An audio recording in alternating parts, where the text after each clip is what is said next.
Centenarians are the fastest growing group worldwide, according to the Agency on Aging. In 2014, there were 8,582 African Americans 100 years old and over. The majority live in New York, Florida, Texas, Georgia, California, North Carolina, Illinois, and Maryland. The exact number of African Americans 100 years old and over residing in the Buffalo and Niagara region continues to be documented by family members, churches, and local organizations. The aforementioned continues to provide a venue for identifying centenarians within the community. In October 2015, the Links Incorporated, Erie County, New York chapter, with funding from AAUW and other program sponsors, developed and implemented the Living History Project for Centenarians. This project provided an opportunity to identify female centenarians of color to participate in this project. Surprisingly, 10 individuals were selected to participate. Early on, the interviewers knew that the centenarians had some interesting opinions and insights on everything from life and politics to the taste of their morning breakfast. They have seen a lot, have lived through a lot, and have quite understandably a very unique perspective on the world. Irene Breckenridge, Artie Brown, Thelma O'Nelia Arrington Hickman, Pearl Lewis, Amanda Pugh Jackson, Mamie Lang Kirkland, Margaret Margie M. Richardson, Mary Reed, Brunette Washington, and Lottie Bell Williams have agreed to share a few stories as a tribute to their ancestors.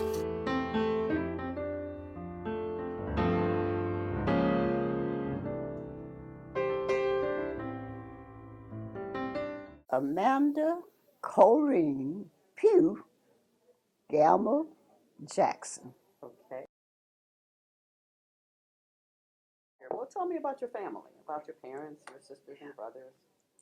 I was blessed to see both grandparents, not just see them live. I was 5 or 6 years old when my father's mother passed.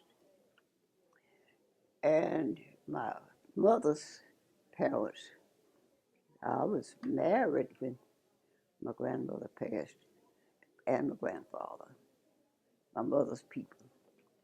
My mother had 7 children, and I was the middle, 3 preceding me and 3 following. I was the middle. And are any of your siblings still alive? No.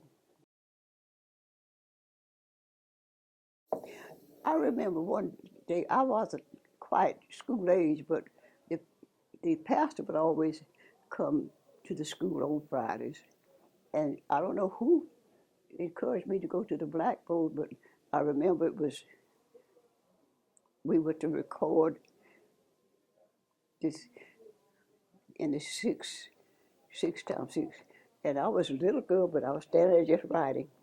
And I got to 6 time and I cheated. My brother had 36, and I got to 36 and went on and was the first one to raise my hand. The preacher came and picked me up. It was a beautiful thing for me. I was always a little child, but to be the first to raise a hand wasn't even school age.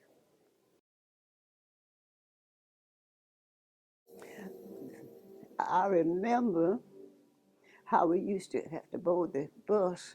We'd walk up to the front door and pay our fare, then come back off the steps and go back to the back door to enter. You know, from that's when Rosa Parks. Rosa Parks broke that up. Mm-hmm. Mm-hmm.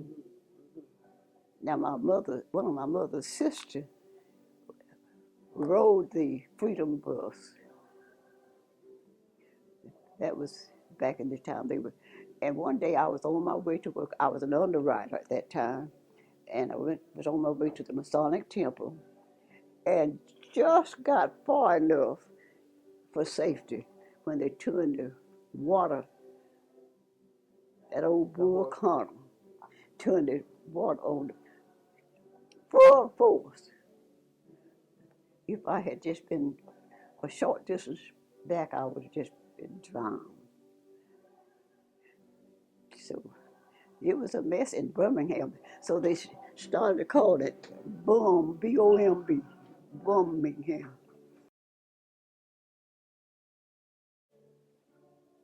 My second husband, the one, the name I'm carrying now, was a devout. He was, he wrote song. He was a composer. Imagine some of you have heard the song, "He's Sweet I Know." You heard it? Yes. That's one of his compositions. And he was an inspired writer. That's how he made a living.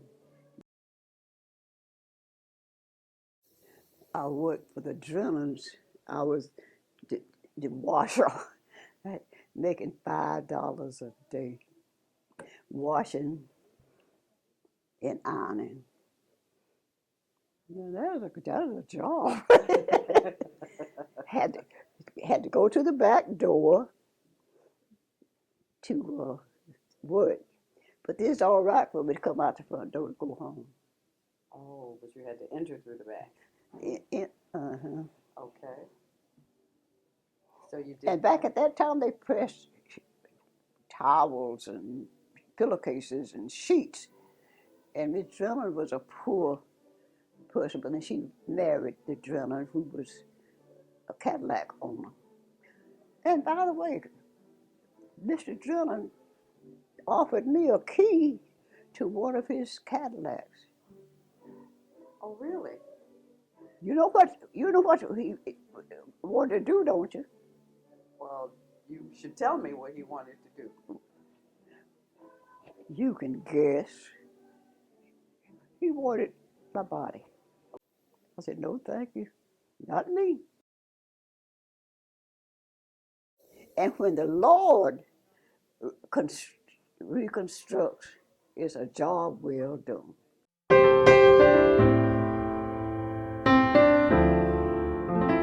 Artie Brown. Artie Brown? They put a bell in there somewhere. We were born in Fort Gaines, I think it is. It's this little city in the South. And there, white people ruled everything way back then. Mm-hmm. Colored people. You were scared to own anything. All the homes was in where the trees and the shrubbery. You get your little one floor thing. That's where the black people were. And the white people had the little stores that if you wanted anything, you have to go. I'll never forget it. Well, my father, he worked on the railroad. My mother she was something. She was born in the South, right? And so was he. But he brought her. He shouldn't have ever brought her to Cincinnati. She was raised in the South, where you have nothing but trees, and he brings us to Cincinnati, where they got streetcars and and all kinds of stuff. Only white people could own stores. Black people couldn't have no stores. You couldn't, they didn't allow that. And the stores were little small. They had their bedrooms back here, and just a little store. And I was about 12, and my father took us back for a visit to my grandparents, mm-hmm. And we went into this store.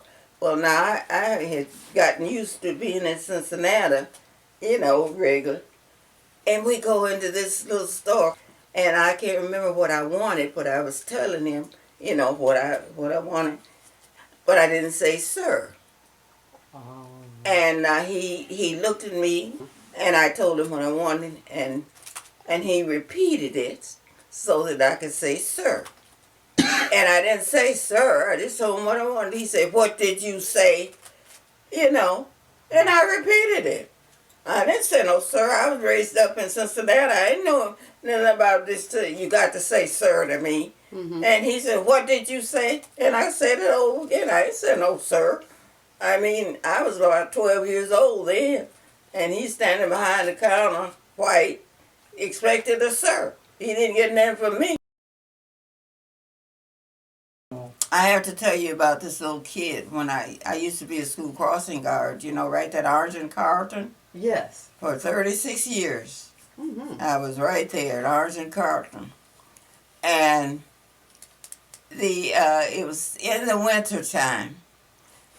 And the children come out, you know, they gather behind me. I was right on the corner of Orange and Carlton.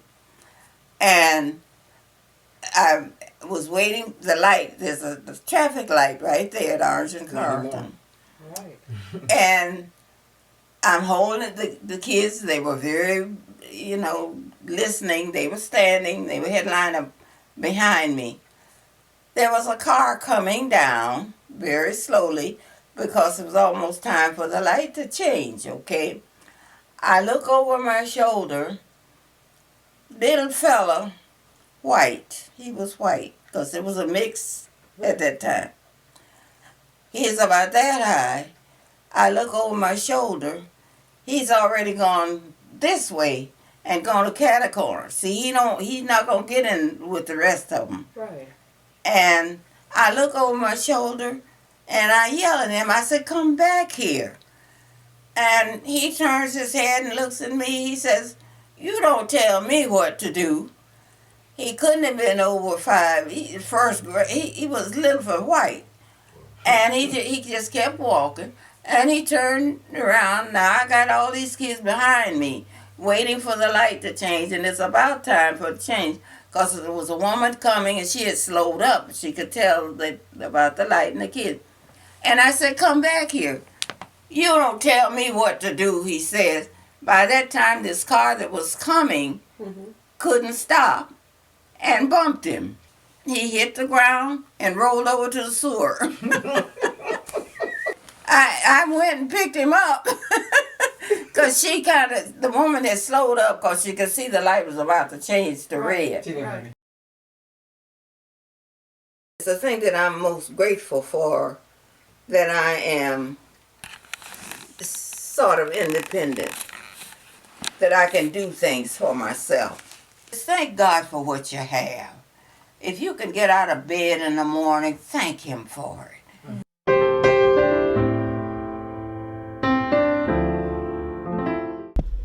My name, Your full name, Mama.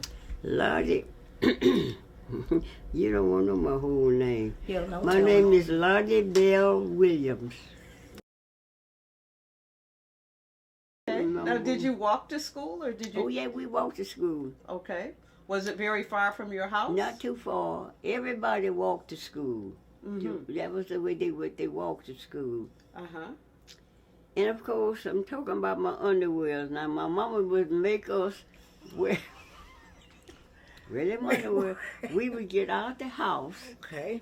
we'd roll them up Y'all wanted this interview. above correct? our Okay. knees. Well, that was in school. When we come out of school and got back home, we'd put them back down. So now they don't know we don't have them up all day. Okay. Okay. That was those days. Mo June. Mo's June. Mm-hmm. Mo's June. Yeah, Mo June was my grandfather. Okay. I got him in here someplace or another. In the Bible, I think. I'm not sure. If I know ahead of time, we may could have found him someplace in there. Because he was a water boy in slavery time, and they freed him when he was the age of 12 years old. I think the worst beating I ever got was in South Carolina. Okay.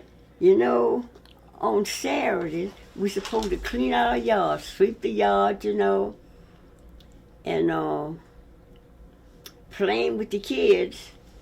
I didn't sweep the yard before 5 o'clock. So my mama told me, "Don't sweep the yard. Well, my yard got to be clean for Sunday."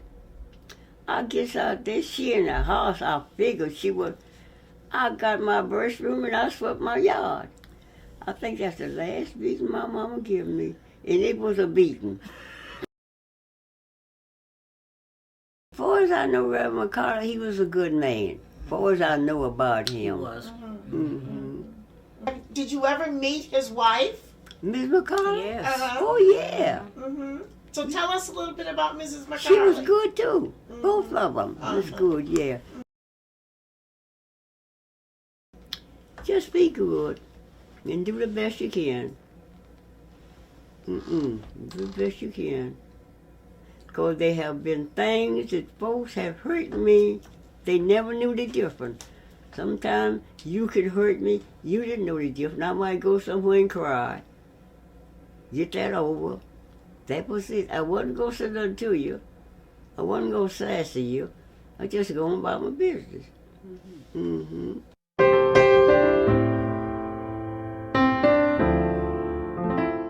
Margaret Mac Richardson. I was staying with my grandmother and my uncle George, and he told me, if you go out there today, you'd bring me 100 pounds of cotton. If you want to bring me 100 pounds of cotton, you bring me your back. He gonna beat me. Oh, he can ready for my father to kill him now. You no, you didn't touch his kid. Well, I wasn't too happy because my mother was ready. My mother was one of them tough ones, a little bit of thing. My mother whaled you good. Yeah. And then she said, well, you want to go to school or you want to go to work? I said, I want to go to work. I don't want to go to school. Dummy.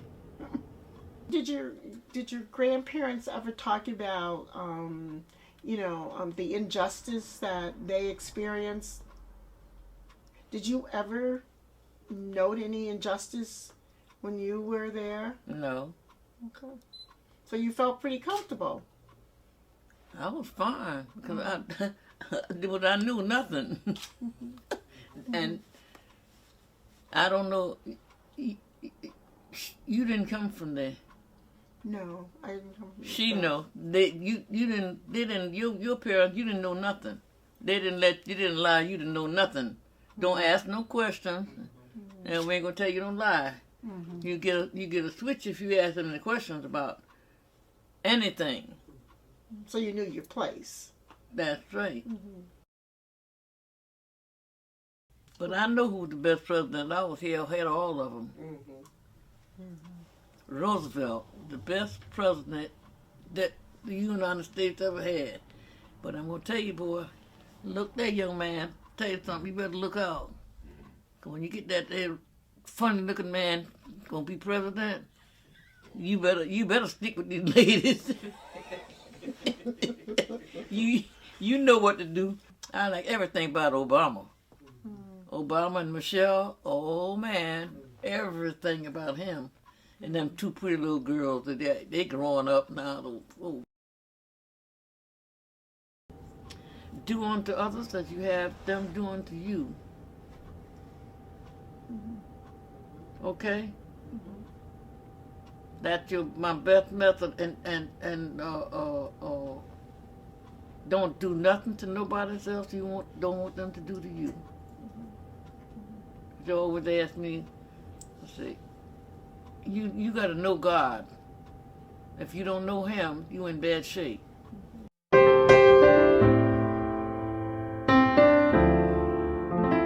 My mother, she brought me and my brother up down in Alabama, which we didn't have to work because she seen that we was taken care of. And then I like to dance. I used to go out dancing a lot. And so she would tell me, she'd say, last night you can't go out tonight. So I listened to her. She took care of her. So on the weekend, I used to go in the country to my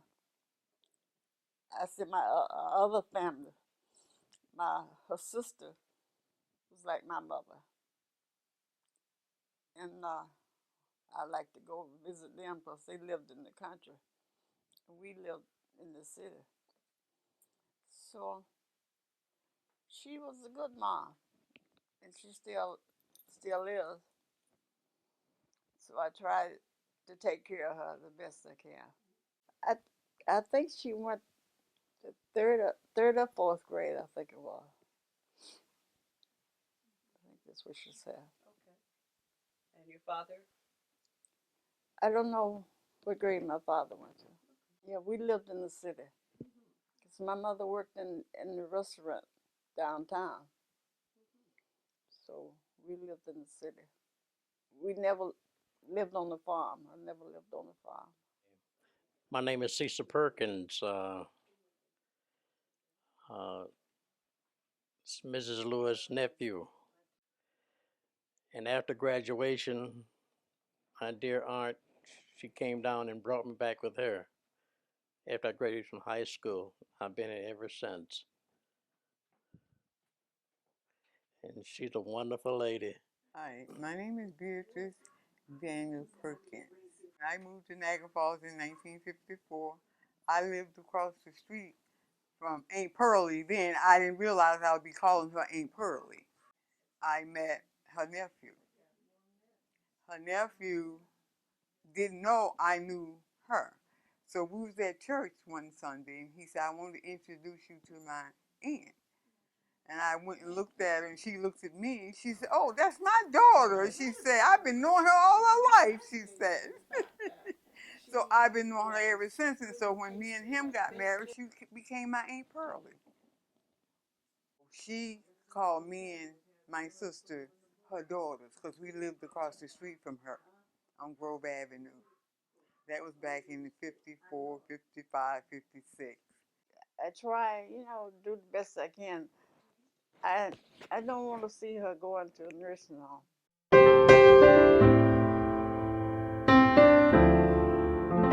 Mama, Yes. where were you born?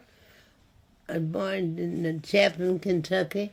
In the year of what? In the year of, let's see, wait a minute. Chaplin, Kentucky, March the 29th, 1914. That's right. Oh, did I get it? Yeah. And what was your father's name? My father's name is John Woolley Bishop. And your mom? Cynthia Simpson. And your...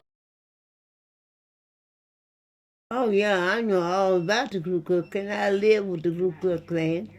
And you said your father had to keep something by the door? But he had to keep a shotgun loaded by the door and thing, keep them from bothering. But they know to not bother you.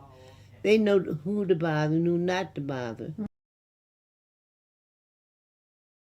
Oh, I worked in the tobacco field. Oh, that must have been interesting. Tell us a little bit about that. We had to get out there and set the plants and things out. And so we make sure they grow and had to chop around them and take care of them. Tobacco and stuff was very expensive. Mm-hmm. And you worked if you could work in a cotton field, tobacco field, you were doing all right. And I worked at Friendship. As I say, Friendship House, that was up in Ridge Road. Ridge Road. I worked for the NAACP for a while. Yeah. What age did I marry? Mm-hmm. I married. Did I get married? Yes, don't start that. You know you got married. How old were you when you got married to Daddy? Let me see, how old was I? Mm-hmm. You were young, weren't you? Yeah, I guess I was. Probably about 16 or 15. Okay. Nat King Cole. Brother.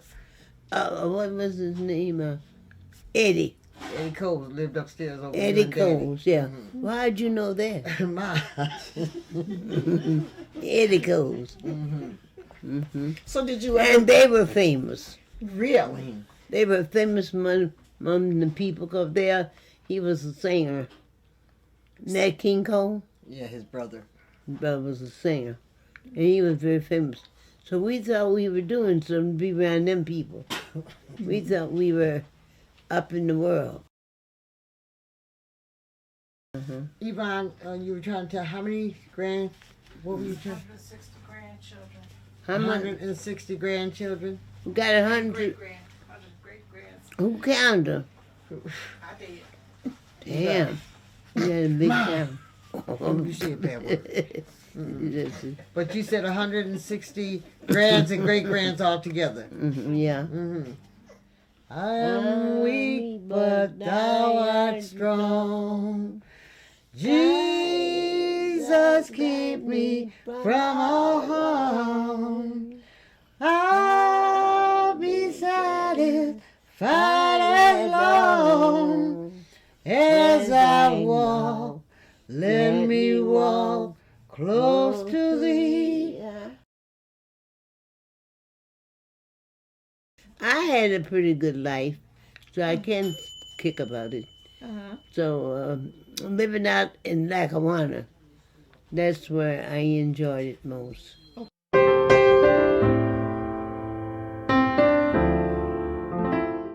Hi, Grandma. Hi. How you feeling today? Good. My name is Brunette Evans. The second is Washington. And that's all I've been. Just Okay. married one time. I was born in Falkland, Alabama, 1914. I was born at home. She was my grandmother, Okay. and she was named Haley Evans. Okay. Okay. And she was a midwife. Yes, she was a midwife. I was 9 years old. I was baptized. I went in the water. My Lord, and I was so short, they had to hold me up. So I was baptized in the creek. They had a pool in the creek.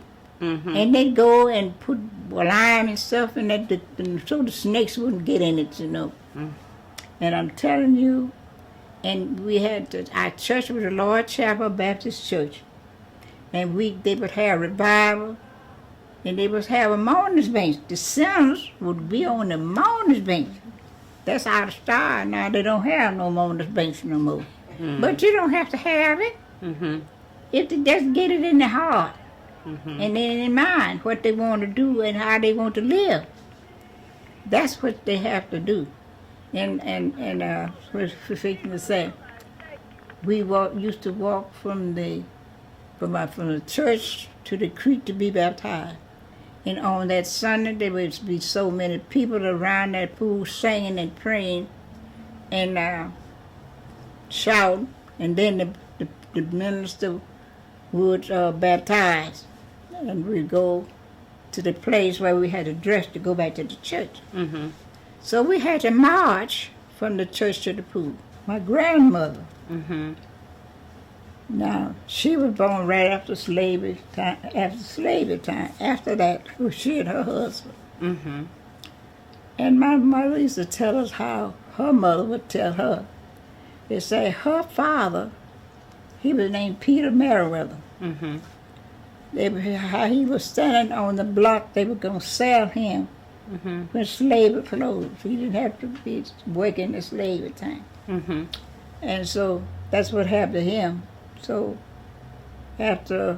They were going to sell him as like a slave? Yeah, to another, you know. To another slave owner. Yes.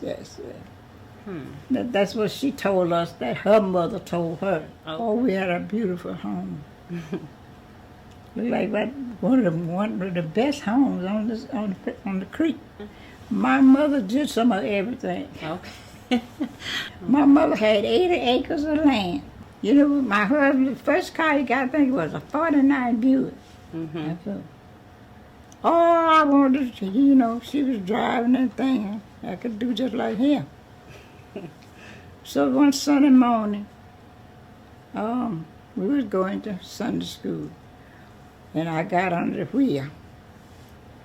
Now, and I started driving. And when I know anything, I was went off the street to run into a tree right across from me. Oh, I was scared to death. I was so afraid.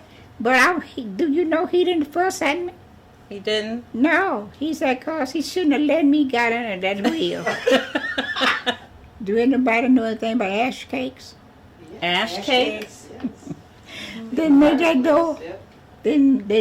door hard enough for them to after they done took up the ashes, they could spread, put the bread on it, and put the ashes on top of that bread until it get on. Oh. And then when it get done, they would take it out. They wash it real good. You wouldn't see no ashes in the dough. You couldn't see no ashes in that after they wash it and everything. Okay. And that bread was good. If you can't do it, Lord, move it. And don't let me hate nobody in my heart.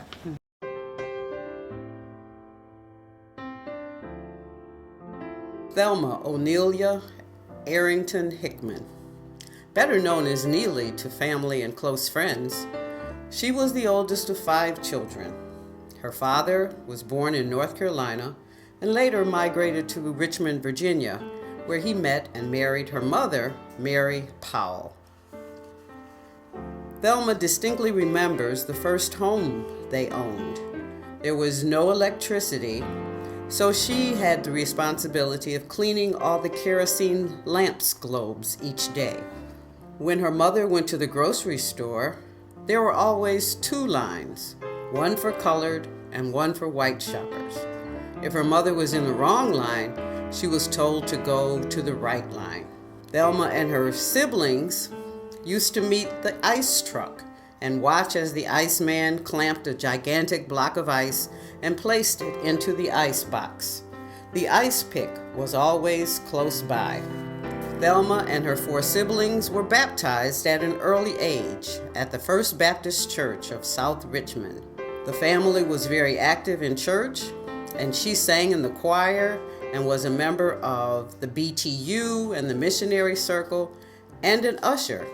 Several years after high school, Thelma married Floyd O. Hickman Jr., and they moved to New York City. When they arrived and registered at a hotel, Floyd and Thelma had to show their marriage certificate for proof of marriage. Thelma taught her children to live by faith and not by sight. She was a member of the usher board for more than 35 years and president for several years. Her children attended Sunday school classes, BTU, Girl and Boy Scouts, and the Missionary Circle. Wisdom does come with age. Thelma's words of wisdom: get an education, say your prayers each day, don't have sex until you're married, take care of your health, save your money, walk each day, eat a variety of foods, and be kind to others. God is life, and He has been good to me all the time.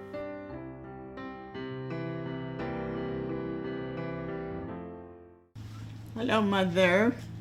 Hello, my daughter. For the purpose of the people watching, could you give your name again, or give your full name? Mamie Kirkland. And you are how old? 107. So then you came to Buffalo as a bride. I was married, yes. You were bride. We married December 15th. December 15th, 22. 1922. 1922. And in May we came to Buffalo. Okay. Yeah. And I was a baby. Absolutely, at 15 years old. So when you left Alliance, Ohio, you left behind your father? All my family. How many sisters and brothers did you leave behind at that time? I had 1 brother and 3 sisters. Okay. It was 5 of us. And I just had to give myself to the Lord. And I was baptized at First Charlotte Baptist Church. I was so lonesome. And I'd sit on Clinton and Jefferson and cry when the kids come from school, because I wanted to go back. I was very good in school. I wanted to go back to school, but it was too late. And my husband kept saying, he said, I pray for God to give me a son to carry my name on when I'm gone. You got to be crazy. I had 8 children, and I put me in a mix like this, and I'm not having any more. 12 years later,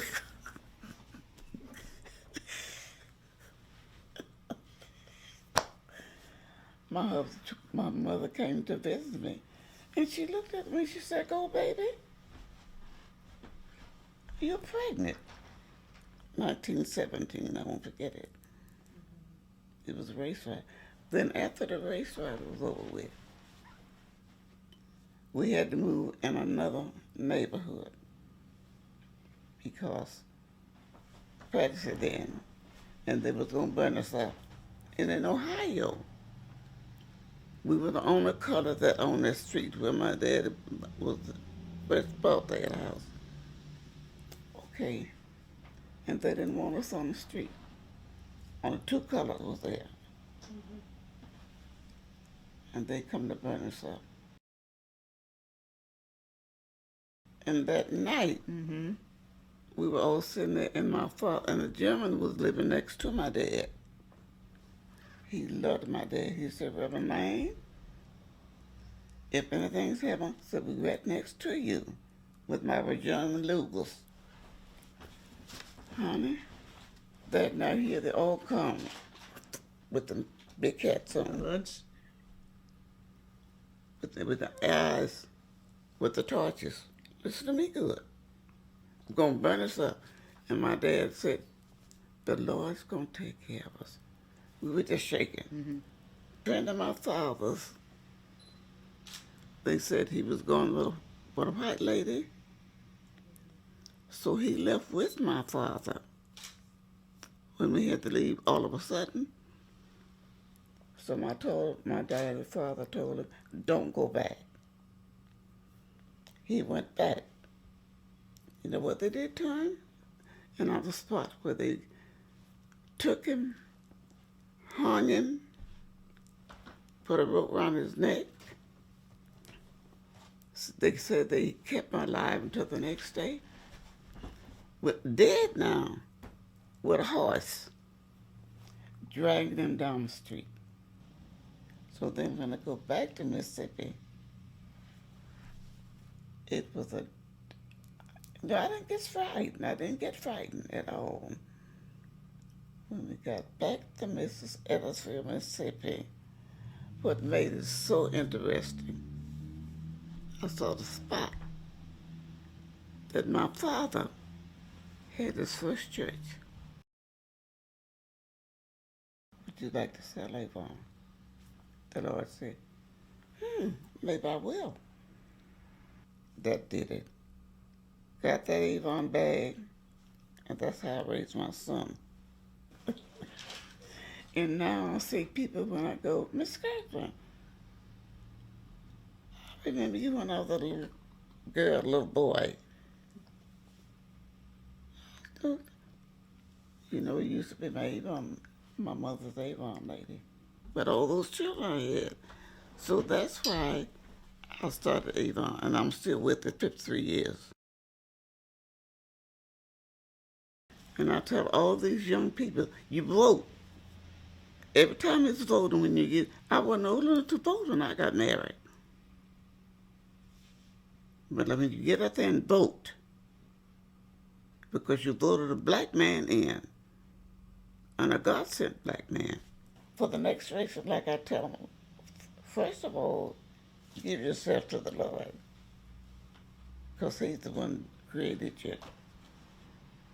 Listen to what He tells you, and everything will be okay. This is our story. Your ancestors, enslaved and free, are the backbone of your history. These women, 50 and sure, most were born during the First World War. Some came to the city young and free, while others were married happily. These women, 50 and more, from South Carolina, Mississippi, Alabama, Georgia, Virginia, and Kentucky. Taft and Harding were the presidents then, back when a postage stamp was 2 cents, a loaf of bread 5 cents more. These women, 50 and more, tread barefoot on dirt roads, one-room schoolhouses learning ABCs, struggled through depression years, brought hunger pains and daily tears, left their children to raise someone else's, domestic work in private homes, paid car fare, a meal, and few bills.